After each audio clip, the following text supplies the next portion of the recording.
Is this the best BMW 3 Series that has ever been made?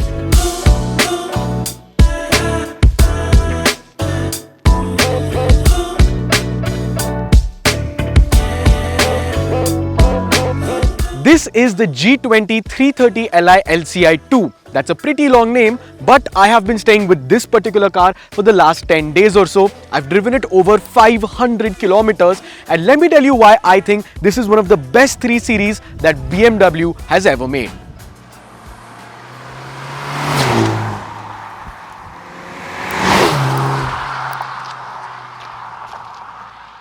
The BMW 3 Series has always been one of the most, if not the most dynamic driving car in its segment. The C-Class has always been very comfort oriented. The Jaguar XE, I would say, was the closest competitor for a very long time, and the Audi A4 is, well, front wheel drive primarily.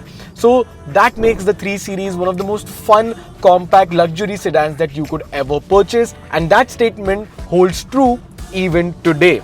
The 3 Series, even in this long wheelbase kind of guise, is very fun to drive. Now yes, the long wheelbase is going to take away some of the agility, some of the precision of the 3 Series, but overall it is still a super fun car to drive. The driving experience is very connected, very direct.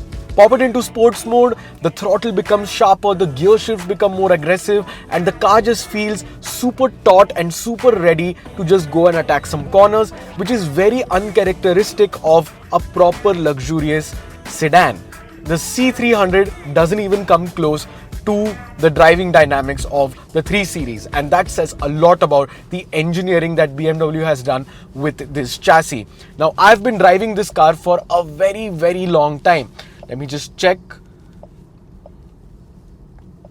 So I have driven this car over 820 kilometers, and it's consistently been giving me 9 kmpl, which is really impressive. But how does it manage to do that?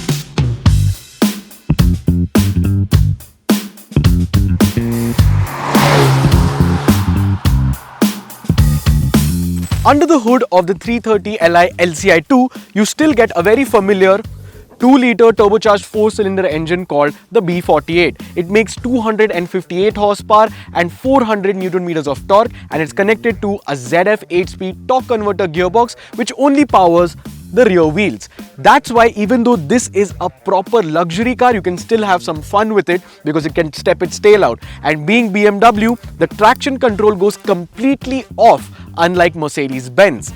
Talking about the engine, it is powerful when you need it to be. It has a good amount of grunt and some really nice mid-range and low-end torque, which makes overtaking super easy. The other thing is, when you're driving at low speeds, it's butter smooth. You can barely even find out that it's on. And in bumper to bumper city traffic, I have been consistently getting 10 to 11 kmpl, which makes this engine very efficient and very pleasant to drive. This is not going to protect your paint, and this is not going to make your car look shiny. But using the right product for your car will make the biggest difference. That is why we recommend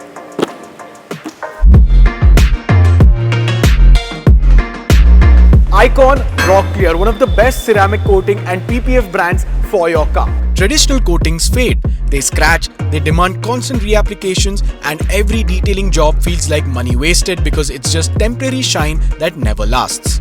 Icon Rock Clear changes everything. A single application that lasts 15 years and beyond. It's 75 times stronger than other coatings, 50 times glossier, and dissolves seamlessly with your clear coat.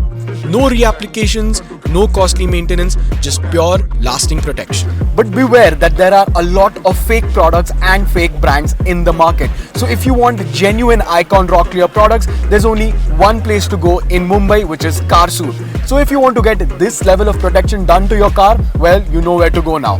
Thank you for watching, and back to the video. With the launch of the LCI II, the M340i got a bunch of different stuff. You got adaptive suspension with the M340i, which made one hell of a difference, and you also got an updated interior. So does the 330Li minus the adaptive suspension, which is a little bit of a bummer, but it still rides very nicely compared to the previous generations of 3 Series. Talking about the interior, it's same old BMW, and honestly I think so this is where BMW has peaked with its tech. The new Neue Klasse vehicles are just way too much. I mean, you have some sort of a panoramic view, no more of these instrument cluster and infotainment systems, and it's just too much screen, too much technology. I think it's going to completely overpower the driving experience, whereas in the 330Li LCI II, it's the perfect balance between comfort, luxury and tech. You get this pretty nice connected instrument cluster and infotainment screen, which has very nice graphics, decent amount of customization, and overall it's a very simple thing to use. You have your scroller wheel in the middle, just like the good old days. You have shortcut buttons. The only thing that I have to complain about, just like most BMWs, is that the aircon settings are in the screen, but that's pretty much it. A very solid, a very easy to use interior. You have everything that you want to be in button form apart from the aircon, and it's just very intuitive, and nice clicky buttons as well. You can instantly understand what you've clicked. The other thing that I love is the build quality. Some Mercedes cars that we've gotten as of recent have a lot of creaks and a lot of rattles. This BMW has been rock solid. Not a single squeak, not a single rattle, and everything feels such high quality. This dashboard is also lovely. You have the black top, you have this lovely silver trim in the middle, which looks really nice, especially with the skyscraper grey metallic paint on the outside, and then you have this brown tan kind of interior. And overall this particular spec looks stunning, and it just is a super nice place to be in because you have everything that you would ever want. A nice chunky steering wheel with the M Sport logo, flat bottom, Harman & Kardon speakers, a gigantic sunroof, great driving position, and loads of space in the rear because it's the long wheelbase. The 330Li has tons of space in the back, which is no surprise because it's the long wheelbase model, but it's not perfect over here. BMW does have a couple of misses over here in the rear seat experience. First and foremost, I feel that this backrest is a little bit too upright. Maybe a little bit more of a reclined position would have been nicer. And the other thing that is a big miss, and a pretty big one in my opinion, is the lack of sunshades for the rear passengers, which is pretty surprising because this thing is meant to be chauffeur driven. But there are a lot of positives. You get these super nice, super comfortable cushions, so you can just lay your head on it and go to sleep. A pretty big chunky armrest over here in the middle with some cup holders as well, and you also get 3-zone climate control with 2 Type-C ports over here in the middle, and a big sunroof to let a lot of light in to make the cabin feel airy and spacious. Overall, a big thumbs up. And while the interior of the 330Li is very practical and very spacious, what is not so practical and spacious is the boot of the 330Li. You get 480 liters of boot space, which is, I mean, okay. But the biggest miss is that if you're going to be going on a road trip with 4 people, you can't fit everyone's luggage in the boot of the 330Li. The biggest thing is that most of the boot space has been robbed by the spare wheel, which is again a space saver, not even a full-size spare wheel. And another big miss is that the rear seats of the 330Li don't fall down, which means you can't really transport anything more than what I have currently in the boot of the car. A little bit of a miss, but at least you get an electronically assisted tailgate.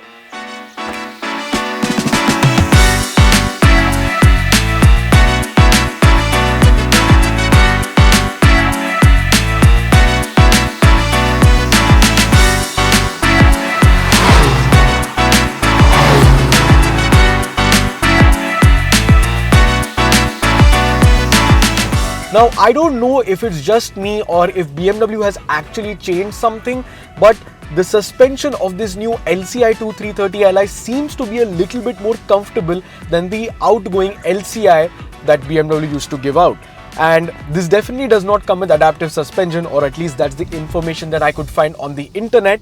But this car somehow now is much more comfortable and much more supple on these bumpy Indian roads, and it is much more usable and really nice to drive.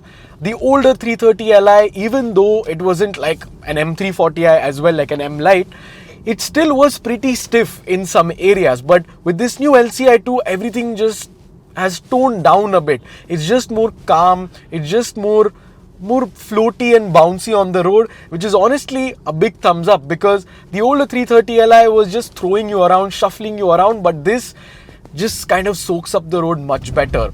And that goes to show that BMW's focus is kind of shifting from sporty cars to more comfort oriented cars, but I feel this strikes a great balance between the both. Now don't get me wrong, there are a couple of little drawbacks with the 330Li here and there, but overall it is an amazing product, and I think this is one of the best, if not the best 3 Series that BMW has made ever, because well, it combines everything that you would ever want in a car like this. It's sporty to drive, it's luxurious on the inside, it has great build quality, great efficiency as well, and with the latest generations of BMWs, reliability also seems to be very good. So I mean, it's a no-brainer. It ticks all of the boxes that you would ever want in a 3 Series without any of the drawbacks, and I feel that's why this has to be one of the best 3 Series BMW has ever made. Now, people will argue that there are better M3s or better M3 performance versions of the 3 Series or whatever, but as a product that someone wants to own, I think it doesn't get better than the 330Li on the G20 platform. Let us know what you think about the 330Li. Do you think it's the best 3 Series ever made? Let us know what you think in the comments down below, and I'll catch you in the next one.